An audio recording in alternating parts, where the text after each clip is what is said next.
I'd rather raise a dog than have another child like you. My mother said it, then flipped our Christmas table. Something inside me snapped before my brain could speak. My palm met her cheek. The room froze.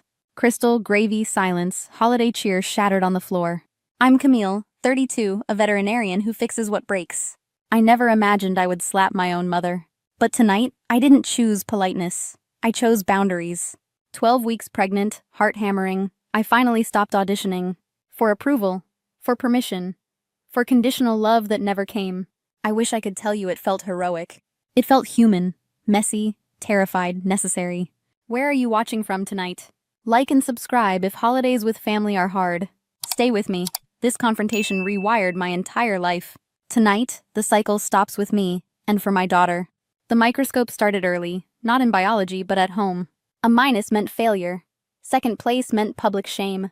My mother adjusted me like decor, shirt tucked, hair pinned. Smile for her friends. Disappear when praise was passed. I learned achievement as armor. Approval stayed out of reach. Dad loved gently but ducked every storm. That's how she cares, he'd say, smoothing the damage. I made charts, color-coded goals, spotless rooms. The goalposts sprinted whenever I arrived. Love felt conditional, like a contest I kept losing. Relief had a name. Luna, the neighbor's golden retriever. She adored me for showing up, not for performing. Fur on my clothes, peace in my chest. At the shelter, I traded perfection for presence. Animals didn't grade me. They trusted my hands.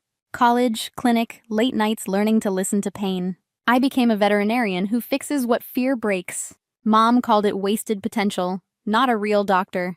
By then, I had Jason, and a different model of family.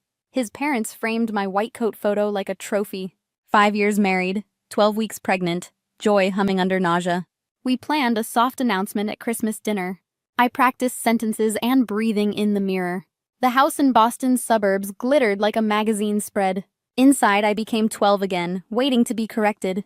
In the kitchen, she assigned tasks like verdicts, spacing appetizers precisely, policing my sweater, my body. I swallowed salt with the cranberry glaze. When I spoke about a tough surgery, she pivoted. Spotlight off me on Lindsay's promotion, clean as a switch. Every laugh sounded rehearsed, every toast a test. My father's warmth helped. It couldn't hold the room. Jason squeezed my hand, steady as a metronome. I counted breaths, not ornaments, not crystal. Somewhere between basting and small talk, something aligned. I wasn't unseen. I was being deliberately blurred. The dining room glowed like a staged photograph. Candles mirrored in crystal. Steam lifted from a perfect turkey. Conversations skimmed safe topics like stones. I sat taller than my childhood self. Jason's hand found mine under linen. Dad smiled, trying to hold the weather steady. My mother conducted portions with metronome precision. Camille, pass the potatoes clockwise, she said. Robert, thinner slices, please. I sipped water from a wineglass. Her eyes clocked the choice and filed it. My heart tapped 12 silent weeks. I took a breath and stood. We have news, I said, voice steadier than expected. We're expecting a baby. Due late June. The table brightened. Dad's face opened like morning. Aunt Susan clapped, delighted. Lindsay grinned. Thomas raised his glass. Congratulations, echoed around porcelain. Then the draft changed. My mother's smile cooled by degrees. 12 weeks and we here now, she asked. Jason answered gently. After first trimester. Standard. She nodded without warmth. Well, congratulations, of course, she said. Though I hope you've considered the cost. Your career, your body, your freedom. Nothing will be the same. We know, I said. We're ready for that change. She carved neat judgments beside the turkey. Wanting and being prepared are different, Camille. The room tightened like a belt. I heard my pulse in the glass. I tried facts, safe and neutral. The clinic is stable. We hired another vet. Running a shop isn't a profession, she replied. Payroll is not medicine. Lindsay bristled. Business is hard and real, she said. Camille's built something difficult. My mother shifted targets without blinking. And babies don't respect schedules, she continued. You've never been patient with disruption. Heat climbed my throat. Jason gave my fingers one squeeze. I put down my fork carefully. I need you to hear me, I said. You raised me for performance, not connection. I learned outcomes, not belonging. I can't parent from that script. She laughed, brittle and bright. So now I'm the villain? I sacrificed for you, Camille. I gave you everything. You gave me conditions, I answered. High standards without soft landings. Love that required proof, constantly renewed. I'm done auditioning for mother. Forks paused midair. Dad opened his mouth, then closed it. Aunt Susan watched with wet eyes. Michael stared at the tablecloth pattern. My mother's posture sharpened. If you think motherhood is easy, try it. Then tell me I was wrong to worry. You are sensitive and dramatic. I am careful and pregnant, I said. I need safety, not perfect optics. If we continue, I will leave. Her mouth thinned. The room held its breath. 32 years gathered at the rim. I felt something ancient shift. Approval loosened its hook in me. I pictured our daughter breathing freely. I set down my napkin. I chose oxygen over apology. I chose boundary over ceremony. Boundaries aren't disrespect, they're oxygen. And I was finally breathing. Silence skinned the room to nerves. Porcelain clicked like distant ice. My mother watched me without blinking. Then she smiled a thin blade. You want honesty, she said. I'd rather raise a dog than have another child like you. Her hands gripped the table's edge. Years of training coiled in sinew. She lifted. China leapt. Candles toppled. Wine bled across linen. Christmas exploded into noise and color. Something inside me snapped clean. Not rage, not theater. A reflex older than etiquette. My palm reached her cheek. The crack silenced the house. Her hand flew to the mark. Shock swallowed all her angles. Dad froze between us, voiceless. Jason stood, already moving toward me. How dare you, she whispered. Then louder, gathering righteousness. How dare you touch me? In my own home. How dare you say that, I answered. About your pregnant daughter. After 32 years of conditional love. Aunt Susan bent, collecting shattered plates. Robert tried to rescue the roast. Michael held Ethan, whispering it's okay. Lindsay stared at the red-streaked carpet. I didn't ruin dinner, I said. You flipped it. You flipped everything. Get out, she hissed. Get out of my house. Her voice shook the crystal. We're going, Jason said. His hand found my elbow. He grabbed our coats and gifts. Dad reached toward me, uselessly pleading. Margaret, please, he tried. It's Christmas. Let's calm down. Calm down? She laughed, brittle. After she assaulted me? She humiliated me. In front of my family. In front of mine, I said. The one I'm making now. The one that won't perform for pain. We stepped into winter's clean air. Lights blinked on careful houses. Somewhere, a child laughed nearby. The contrast made everything sharper. In the car, the sobs came. Not pretty, not cinematic. Grief evacuating my sternum. Jason held me steady. I slapped my mother, I said. I tasted metal and relief. She pushed you beyond human limits, he answered. You folded to survive. Violence isn't the answer, I said. I know that. But silence wasn't either. Not anymore. What now? He asked softly. Now we go home, I said. We build from what's true. For us and the baby. My phone shook with messages. Aunt Susan. I'm here. Lindsay. That was not your fault. Dad. Are you okay? At home, the tree glowed modestly. 2 cats threaded our ankles. I breathed, hand over small future. Shame loosened. Clarity anchored. I called my father back. Dad, I need space, I said. I'll talk tomorrow. He swallowed and agreed. On the couch, exhaustion dropped me. But a quieter voice rose. You will not repeat this pattern. You will not raise approval chasers. I wrote a single sentence down. A promise to our daughter. Love without performance. Boundaries without apology. I would apologize for the slap. Never for finally choosing myself. Morning light found me on the couch. Jason brought ginger tea and steadiness. My phone rang. Dad. His voice sounded older, finally honest. I'm sorry for standing aside, he said. For calling your pain sensitivity, not danger. A knot inside me loosened. I need space, I told him. I'm pregnant, stress is not neutral. We'll talk when boundaries are respected. He agreed, proud again without conditions. Texts arrived. Aunt Susan, Lindsay, Michael. They named the pattern without flinching. For once, I wasn't exaggerating history. That evening, my mother called first. Iron cooled under water, in her voice. We must discuss your behavior, she began. Old script. Familiar hooks, same tempo. I refused the rhythm. Mom, I apologize for the slap. It was wrong, I won't repeat it. But my feelings and words stand. Silence, then frost. So I'm the villain, she said. After 32 years of sacrifice. Fine, perhaps we need space. Relief arrived disguised as consequence. I agree, I said, for my health. For the baby, for any future. Boundaries shouldn't sound like threats. Weeks unfolded in clear air. Therapy Wednesdays. Sleep that reached marrow. Language my body already knew. Rupture. Repair. Reparenting the child. Dad visited with a small bunny. We talked early memories, unarmored. He promised to stop disappearing. A card came from my mother. Short, formal, signed Margaret, not Mom. Congratulations on the pregnancy, clinical but open. I mailed an ultrasound picture back. Her reply? Coffee neutral ground. 1 hour. New rules, no cross exams. She looked smaller. I felt larger. I've started therapy, she said quietly. Raised by criticism, I repeated it. I mistook pressure for love. What I said at Christmas was unforgivable. I don't expect forgiveness, only change. I own the slap, I said. No excuses, no sequel. I want a future with rules. Honesty without penalties, curiosity over control. We practiced sentences like new instruments. She stumbled, then tried again anyway. For once, I wasn't performing daughter. I was interviewing for mutual respect. Spring carried us toward a threshold. Baby kicks timed our conversations. Tea, not inspections. Listening, not measuring. We named hurts without cross-examination. June arrived with Eleanor's focused eyes. Labor was long, I stayed present. When she cried, something ancient unlatched. My mother cried too, unexpectedly human.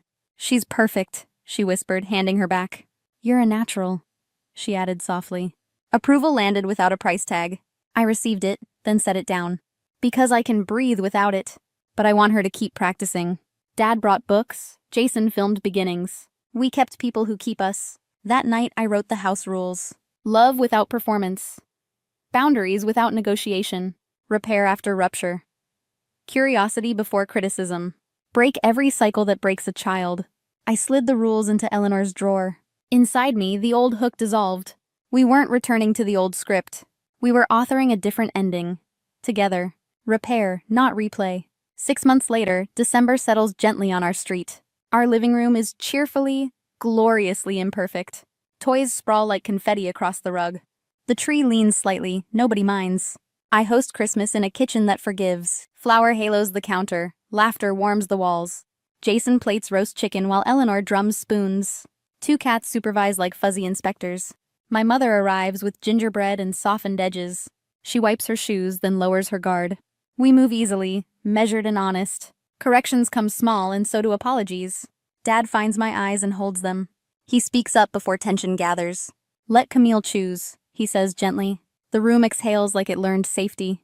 We've been practicing rupture and repair. Therapy gave us language. Boundaries gave us peace. She tells Eleanor stories I'd never heard. Determined baby. 10 months walking. Sunburst first smile. When old habits spark, I answer early. Mom, that sounded like a judgment. She pauses, breathes, and tries again. We keep the fence and the bridge. Tonight we eat without performance metrics. We bless the messy and the true. After dishes, we sit under soft lights. Eleanor chews a ginger star solemnly. Margaret touches her granddaughter's hair, astonishingly tender. I'm proud of you, she says. Not performative, not barbed, simply said.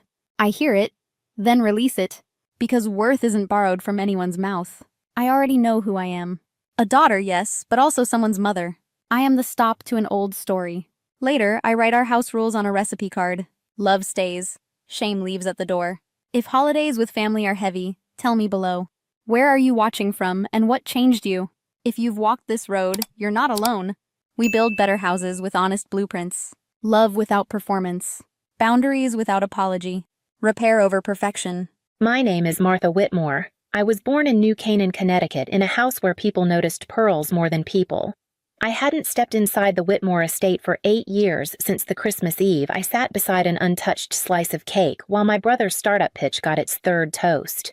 No one noticed when I slipped out before dessert. But this year I came back. Not for closure, not even for answers. I came because silence had been mistaken for consent, and I wanted to correct that just once. Snow had started falling before I left at the station.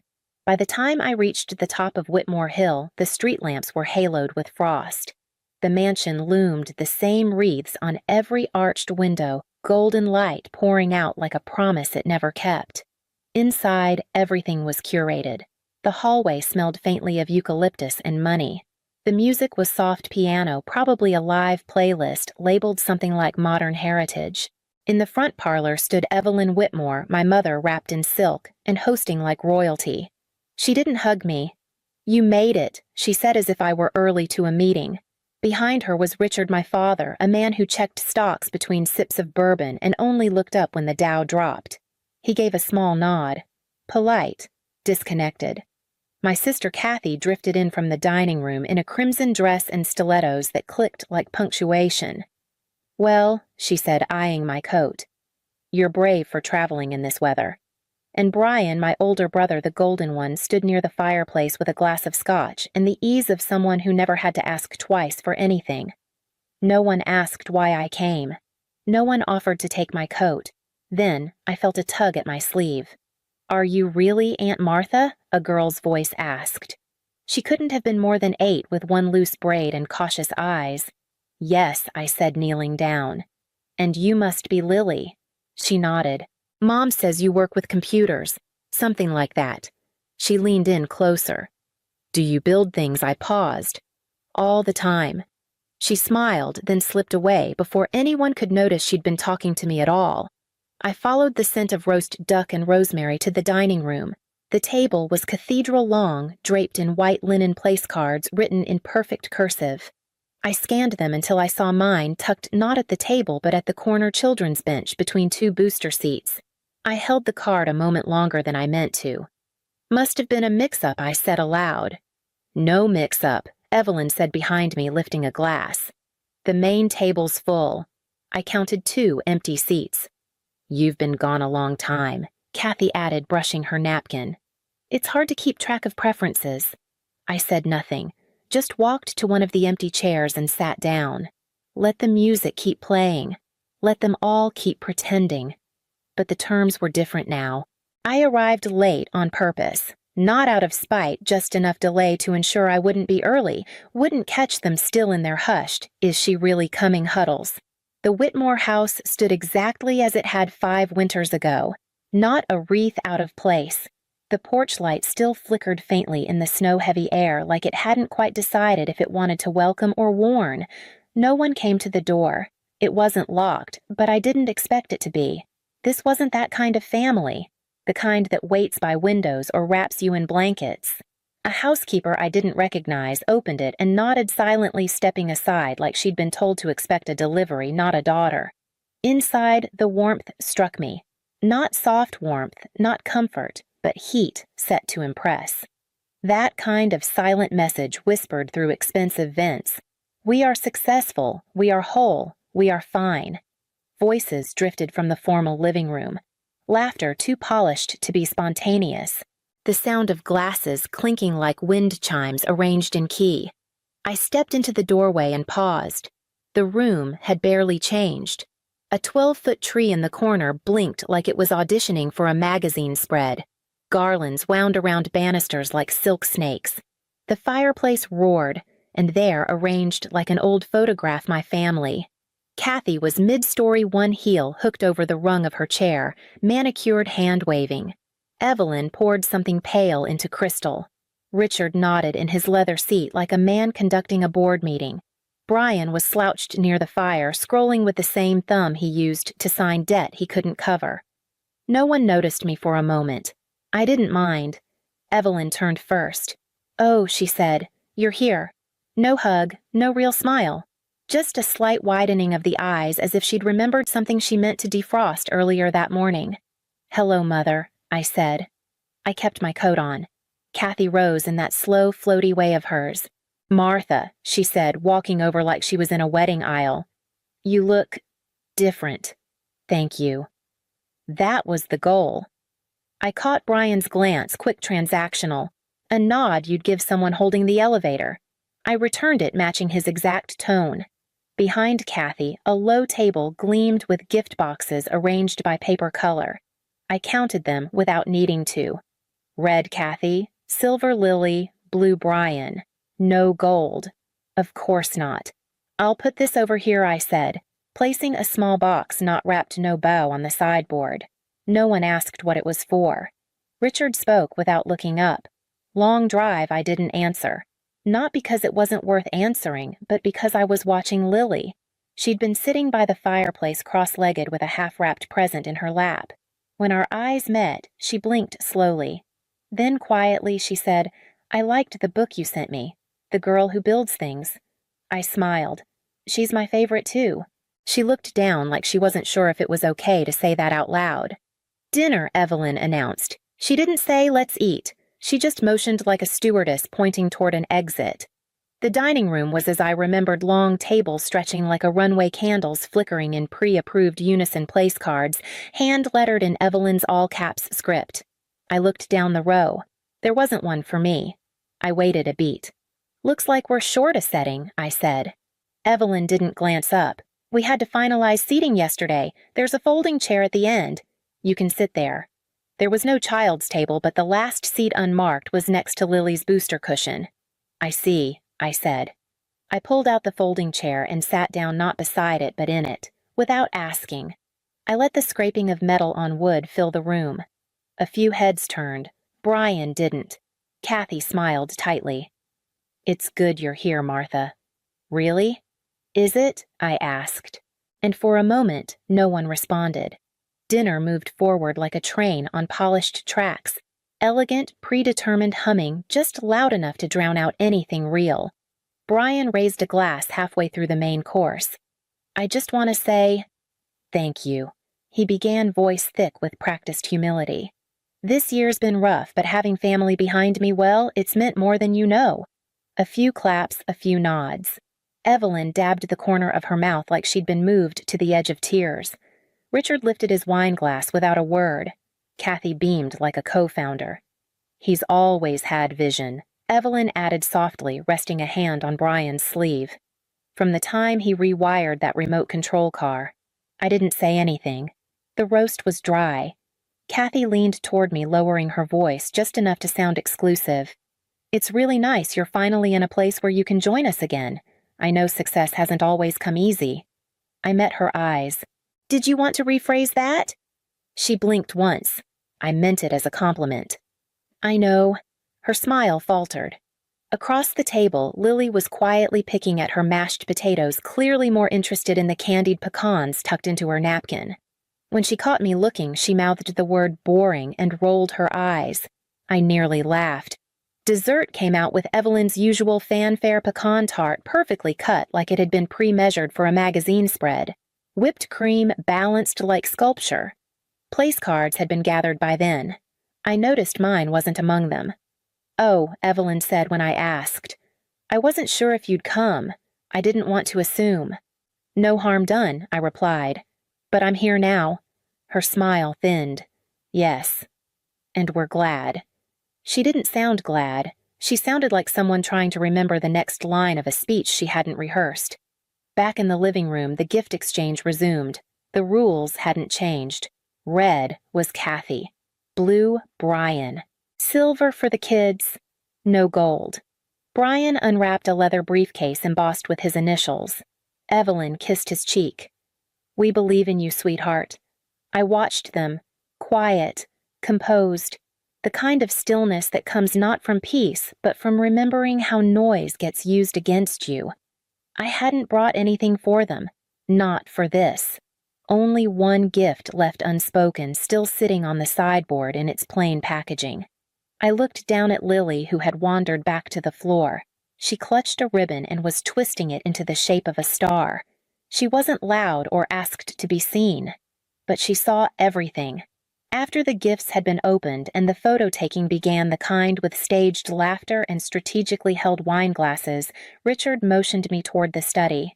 I followed past the hallway with framed diplomas past the grandfather clock still stuck 4 minutes slow. He closed the door behind us like we were stepping into something sacred. I'll keep this brief, he said, adjusting his cufflinks. Brian's been in talks with a few backers, but the timing's off. He's got a window, but it's narrow. A little liquidity could mean the difference between sinking and scaling. He paused like he expected me to be impressed by the phrasing. I waited. Evelyn entered before I could speak, holding a glass of white wine that hadn't lost a drop despite the hallway walk. He's carried so much these last 2 years, Martha. Truly. You've seen the way he's pushed through. I looked at her. Did he tell you I paid for Dad's surgery 5 years ago? The silence came fast. Thick, like a door slammed inside a chapel. Evelyn blinked. What are you talking about? I wired the payment. $42,000 direct to the hospital. You thought it was Brian. He let you. Richard stiffened his jaw, twitching once. You never said anything. I wasn't asked. Kathy's voice came from the hallway. She'd been standing just out of sight. So now you're here to collect on old favors. That's rich. I stepped past my father and opened the door fully. Kathy didn't flinch. You were always like this, she said, arms crossed. Quiet until you could throw something in our faces. I opened my purse, pulled out a slim white envelope and placed it on the desk. Here's the transfer confirmation. My name. My initials. My routing number. Evelyn took it with slow fingers like it might burn. Kathy scoffed. Congratulations. You paid a bill. Want a parade? I don't want anything. Then why are you here? I met her eyes, because I wanted to see if anyone remembered me before they needed me again. Brian walked in, then halfway through the tension, holding his phone like a shield. What's going on? No one answered. Evelyn was still staring at the paperwork like it rewrote her entire holiday table. I didn't know Brian started but stopped. I thought Mom already knew. That's not what you said last time, I replied. Voice even. His mouth opened, then shut. Kathy jumped in. Oh, for God's sake. So what if he didn't tell her he was under pressure? We all were. I turned to her.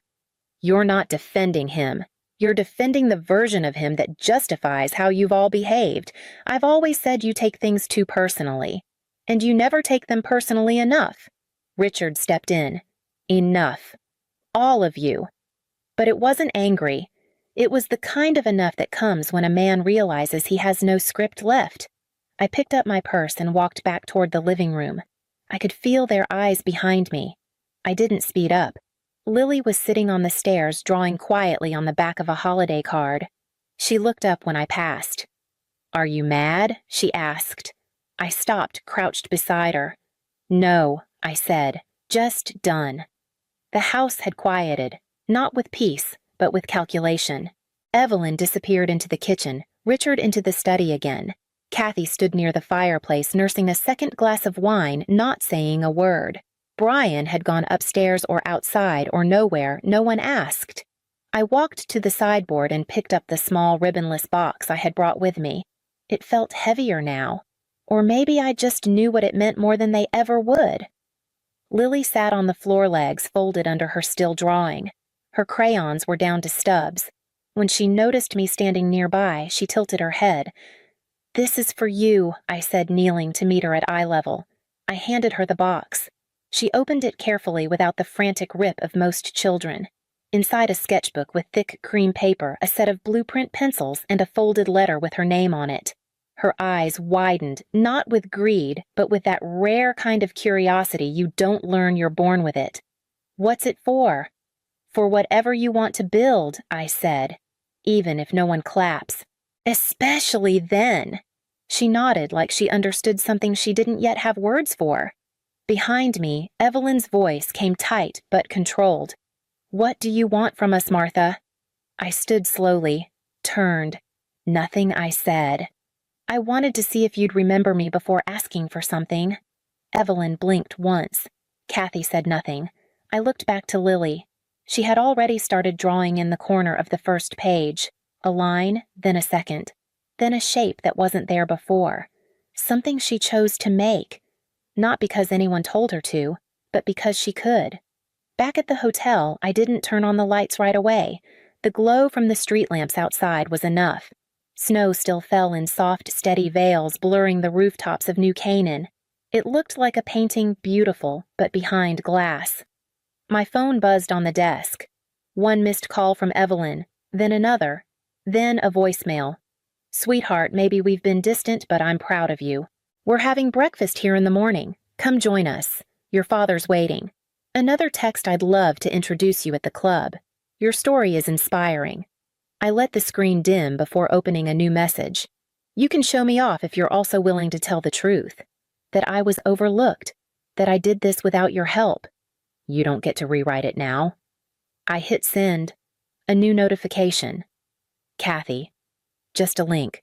The future of wellness. Andrew Whitmore's vision for East Coast medicine. No message, no context. I replied, "You can be my sister, but not if you're competing with every breath you take." No response. From Brian, nothing. No call. No text. No half apology. His silence said everything he thought he couldn't say out loud. I pulled out the notebook I'd started earlier that week. Terms and Conditions, Martha Whitmore. I flipped to the last page. Read the final line I had written before boarding my flight. "I will never again let silence be mistaken for consent." Then I added one more, "and I will never confuse being needed with being loved." I signed it, dated it, folded the page, tucked it into the hotel desk drawer, and closed it. Let them reach. But this time I'd choose. 1 month later, I hosted dinner in a quiet room above a small gallery downtown. No chandeliers, no crystal. Just soft candlelight on ivory linen chairs that didn't match but were chosen with care, and windows that overlooked the city without needing to impress it. Elaine arrived first, carrying a bottle of red, and the same smile she wore the day we both got rejected from Yale, and laughed anyway. She didn't ask questions. She never had to. Lily came next, holding a manila envelope under one arm and wearing 2 mismatched barrettes in her hair. She handed me the envelope before sitting down. Inside was a drawing her first attempt at a bridge. One side labeled me, the other Aunt Martha. "I didn't know how to draw the middle part yet," she said. "That's okay," I told her. "Bridges take time. And 2 sides." The girls from the STEM program arrived in pairs. They spoke in bursts about code, about cardboard prototypes, about nothing that needed translating. They took their seats around the table as if they'd always belonged. No one asked who funded it. No one needed to. At the end of the evening, I wrote one last line in my notebook. They once asked me for help without asking who I was. Now I help those who see me fully. Then I poured 2 glasses of wine, handed one to Elaine, and raised mine, not for a toast, but just enough to catch the light. No applause, no script, just room to be. Sometimes silence is louder than any wound. It doesn't scream. It doesn't bruise. It just leaves you off the list. Leaves your name out of the photo. Leaves a chair unmarked. Martha didn't come back to be clapped for. She didn't raise her voice demand to be seen or take revenge. She built. She endured. And when the moment came, she simply stood in the light of her own making. Not everyone gets an apology, but some of us still choose not to vanish. If you've ever had to pour your strength quietly into the cracks others left behind, if you've ever walked away, not because you were weak, but because no one offered a place to stay, then maybe you don't need to explain why this story feels like your story. You don't need to tell it all. Maybe just one moment you remember. Maybe just a word you wish they'd said. Leave it here, so someone else knows they weren't the only one left out, because we don't speak for attention. We speak so the silence ends somewhere. They posted it on Facebook before I even woke up. A gold banner stretched across the top of the photo. "Happy 50th, Harold and Eleanor." My sister Diane stood next to our parents, perfectly posed in a blue sheath dress. My brother Eric, as usual, had one hand raised mid-toast, like he was already halfway through the party. The caption read, "So proud to celebrate our parents' 50 years of love. Can't wait for next weekend." Everyone was tagged, except me. They hadn't sent an invitation. No text, not even a forwarded link. Just silence. It wasn't new. But something about this one, that round number, that banner, that crowd of familiar names cut in a different way. My name is Ruth Morgan. I'm their eldest daughter. Or, depending on the year, the absent one. The difficult one. The one who lives too far or works too much. I sat in my kitchen phone screen, still glowing while the kettle hissed behind me. I hadn't been to a family event in over 5 years. Not since the Christmas when Mom told me gently but firmly, "Don't feel obligated to come if it'll be too much of a trip." That year, Diane flew in from Oregon with 3 suitcases and a gluten-free pie. Eric showed up late and still got the good guest room. I poured my tea, then stood there holding the cup like it might explain something. Maybe I'd been too quiet, too self-sufficient. Maybe they'd forgotten me by accident. But then I scrolled further. A tag from Diane's best friend. A comment from Mom. "We're thrilled you can come, Emily. from high school. She was invited. The teacup clinked on the counter as I set it down. 10 years ago, I left this town with one suitcase, a laptop, and a scholarship no one asked about. Since then, I'd built my own practice in finance, earned an MBA with honors, and now quietly managed 8 investment portfolios, 3 of which were larger than the town I grew up in. I never told them, not because I wanted to keep it from them, but because no one ever asked. My phone buzzed. It was Savannah Clark, my best friend since 6th grade. She stayed behind when I left, runs the bookstore on Main Street now, and somehow still has tabs on everyone without trying. Savannah, did you see the anniversary post? Me, yep. Savannah, you okay? I stared at the message, fingers hovering. Me, they invited Emily. The reply came fast. Savannah, are you surprised? I wasn't. But I hated how much it still felt like rejection. Later that morning at the firm, I met with Lance Whitfield, my mentor for the last decade and managing partner at our firm.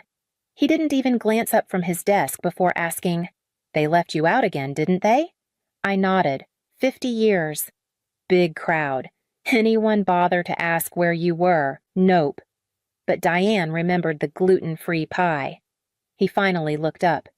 You want to skip the Henderson briefing? I shook my head. No, let's work. He gave me a long look, then simply said, That's what makes you dangerous, Ruth. You take pain and turn it into strategy. I didn't respond, but I didn't disagree. It was a Thursday when I turned left out of habit instead of logic. I had no reason to drive down Lexington Street, no clients there, no meetings, nothing but ghosts. Still, the car moved on its own. And there it was. 1147, Lexington, the house I grew up in, sitting quiet behind a crooked fence and a wilting maple tree. There was a for sale sign out front.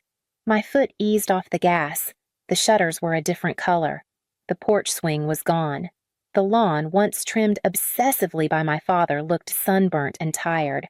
I hadn't stepped foot inside that house in over 15 years, but just the sight of it knocked something loose in my chest. I parked 2 houses down and walked up. The listing flyer was curled from heat. 3. Bed.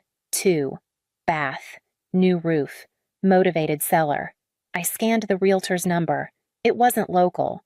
That night, I called Savannah. They sold the house again, I said flatly. There was a pause. Wait. Again, I didn't even know they sold it the first time. Are you serious? I nodded, forgetting she couldn't see me. Apparently, it was 6 years ago.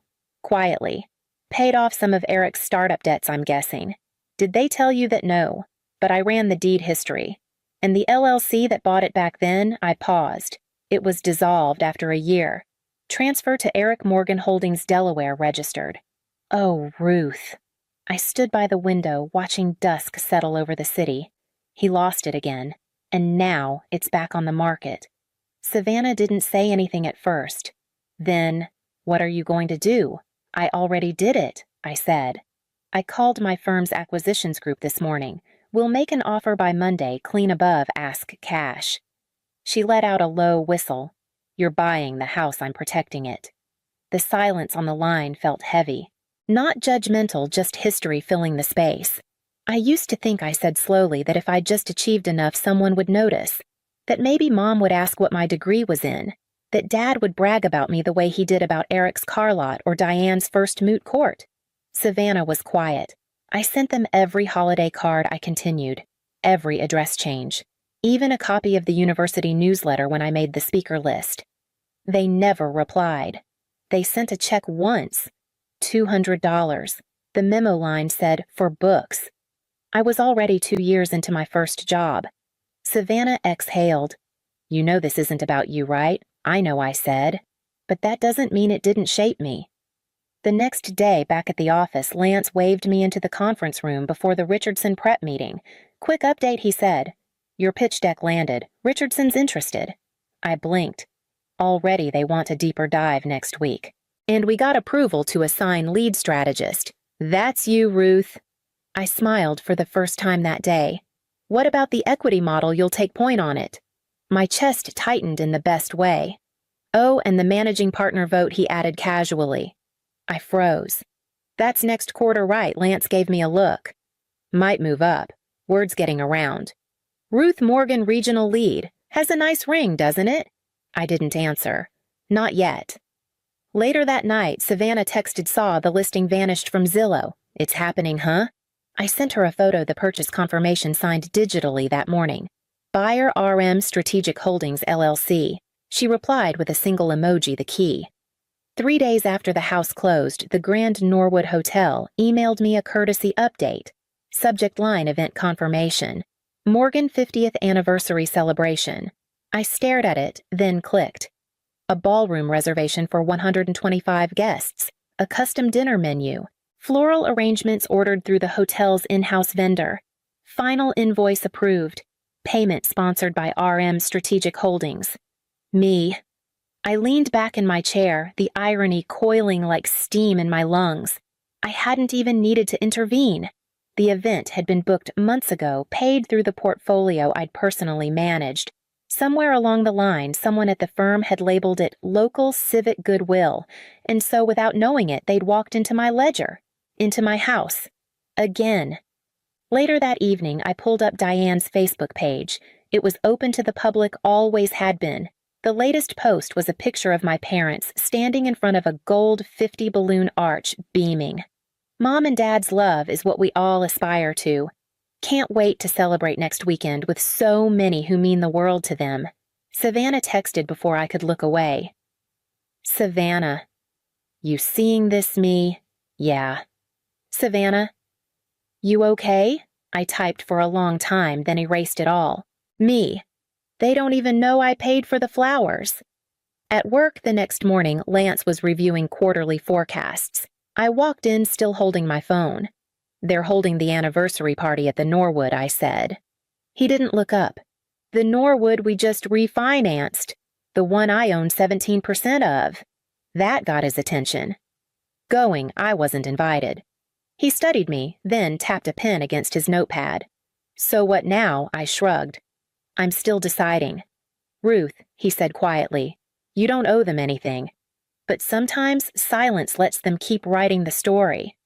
The day the announcement came down, Ruth Morgan named Lead Strategist Equity Division, the Norwood manager called to confirm last-minute details for the Morgan event.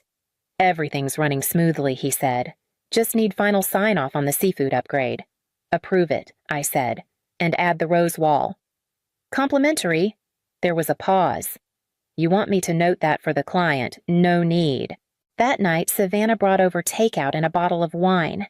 I still say you should walk in wearing something terrifying and glittery. I smiled. You know I don't do glitter.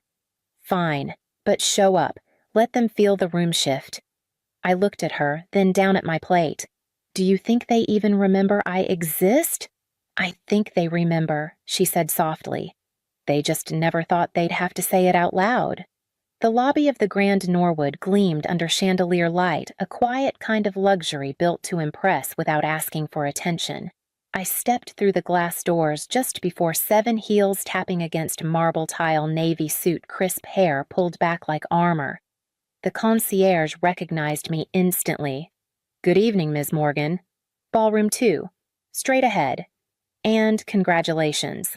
I nodded once. No smile. Not yet. A hostess handed me the updated guest list as I passed. The names hadn't changed. Still no Ruth. But the billing code at the bottom read RM Strategic Holdings exactly as it should. I walked the hall slowly, letting the low hum of string music and clinking glass pull me closer. Just outside the entrance, I paused. Inside, laughter swelled, and through the open doors, I saw them Diane at the podium, Eric at the open bar, my parents seated at the head table with champagne flutes in hand. I watched for a moment long enough to spot the poster boards near the buffet line, our story spelled out across 3 panels of photos. One from their wedding, one from Christmas 1998, one of Diane graduating, a blurry one of Eric holding a fishing trophy. Not a single one of me. A familiar voice behind me made me turn. Ruth. It was Emily Caldwell, Diane's high school best friend. I hadn't seen her in over 20 years. Wow, she said, blinking. I didn't know you'd be here. Neither did they. I said quietly, then stepped inside. The music dipped. Conversations faltered in tiny waves as my heels met the ballroom floor. A few people glanced up.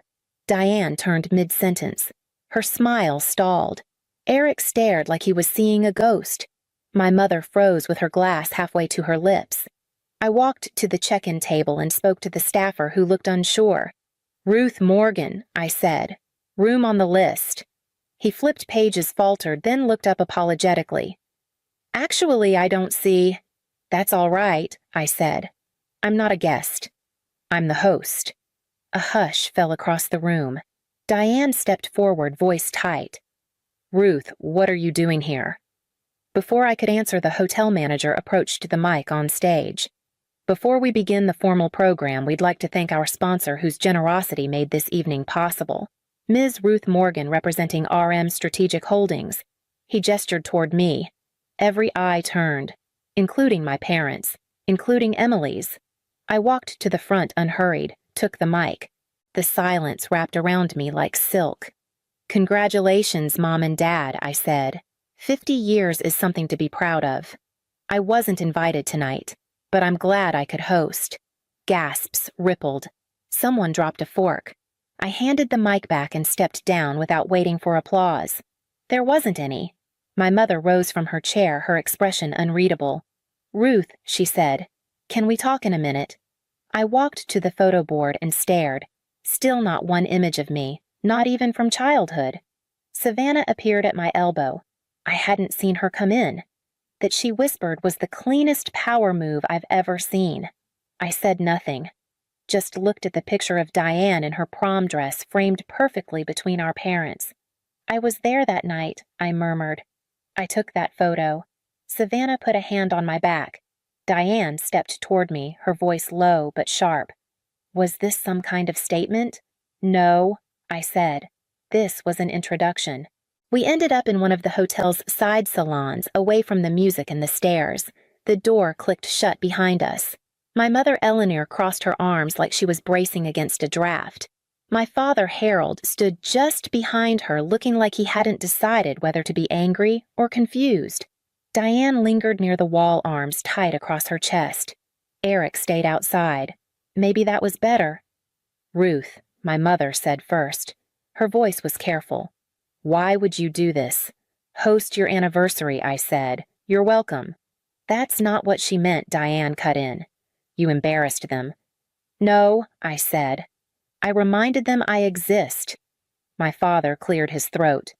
"We didn't know you had anything to do with this place." "I know," I said. "That's kind of the point." He shifted his weight, ran a hand through thinning hair. "We just thought you were busy. We didn't want to pressure you." "You didn't pressure me," I said. "You erased me." That landed. My mother sat down in one of the velvet chairs by the window. I pulled out my phone and tapped a few times, then turned the screen toward them. "The house on Lexington. It's mine now." My father blinked. "You bought it 6 days ago, after I found out you sold it to bail Eric out without saying a word." He opened his mouth, but I raised a hand. "I'm not angry you sold it. I'm angry you didn't think I should know, or that it might mean something to me." Diane spoke again, voice brittle. "You left Ruth. You moved away. You didn't want any of this." "I didn't want to be forgotten," I said. "That's different." I turned back to my mother. "When's the last time you asked me how work was going or where I lived?" Eleanor looked down. "You always seemed so far." "I was 35 when I bought my first building," I said. "No one noticed. I got promoted, twice. No call, no card. But Diane takes a sabbatical and you throw her a brunch." "That's not fair," Diane snapped. "Isn't it?" I looked at her. "You put together a wall of family photos. Not a single one of me. Not even from when we were kids." "I didn't have any," she said, then faltered. "I mean, I didn't know where they were." "They were in Mom's attic," I said, "in a box labeled Ruth College Stuff." Silence. My father finally spoke. "All right, maybe we made mistakes. But this buying the house showing up here, what's the end game?" "There isn't one," I said. "I'm not here to win anything." Then why I took a breath. because for the first time in 20 years you couldn't ignore me, not without choking on the flowers I paid for. It was 2 days later when the knock came. I opened the door of my apartment expecting the delivery I'd forgotten I ordered. Instead, Diane stood there holding a worn cardboard box. Behind her were Eric hands deep in his jacket pockets and our parents looking smaller than I'd ever seen them. We thought. Diane began, then stopped. Could we come in? I stepped aside. They moved cautiously like visitors in a museum of someone they used to know. Eleanor held out the box. I found these in the attic. I didn't realize I'd kept so many. I set it on the counter. Inside were old report cards, printed out emails from undergrad, a program from my MBA graduation. You didn't come, I said. I told myself we were busy, she whispered. But the truth is, I didn't know how to be proud of something I didn't understand. Eric cleared his throat. I enrolled in some business courses, online stuff. I figured maybe if you had time, you could help me not screw it up again. I raised an eyebrow. You want me to mentor you? If you can, he said, and if you want to. Diane stepped forward. I postponed the partnership track, for now. I thought maybe, if you're still going to that summit in Chicago, I'd come. Just to see what you do. She paused. I've spent so long pretending to be the capable one. I think I'd like to try actually learning something. I looked at them all, unsure what to say. Eleanor opened her hand. A single brass key rested on her palm. I don't expect forgiveness, she said. But this is the key to the house on Lexington. I thought maybe, if there's going to be a new chapter, you should decide who gets to unlock it. We sat on the patio behind my apartment as dusk folded over the skyline. I turned the brass key over in my hand. The house on Lexington, I said. If we're doing this, it starts there. Diane nodded. We'll need to clean it up. Rewire the trust, maybe. But if you want it, I don't want it, I said, meeting her eyes. I want us to mean something again. But it has to be on different terms. Eleanor leaned forward. Name them. I don't want holidays filled with polite silences. I don't want reunions where people whisper when I enter the room. If we rebuild, it has to be honest and earned. There was a long silence. Then Eric said, So what now? I looked toward the skyline. We rotate the holidays. Half here, half in Lexington. I'm not coming back to a table where I'm expected to shrink. And Christmas, Diane asked. I smiled slightly. Christmas is in Chicago this year. Boardroom by day, dinner by night. Dress formal. Try not to embarrass me. They laughed, awkward, fragile, but real. You ever sit through a dinner where everyone talks around you like you're just a piece of furniture with a heartbeat, and then one day you walk out not to disappear, but to be seen? Ruth didn't throw a fit. She didn't beg. She built. She didn't return for applause. She returned so they couldn't lie anymore about who she was. Maybe that's you. Maybe you left quietly too. Maybe you've spent years folding your pride into silence, into politeness, into a chair at the end of the table where no one really looks. But then, one day someone calls. A key appears. A question is asked softly. Can we start over? And you wonder, is it too late? For Ruth, it wasn't. Not because they earned it, but because she had changed the rules.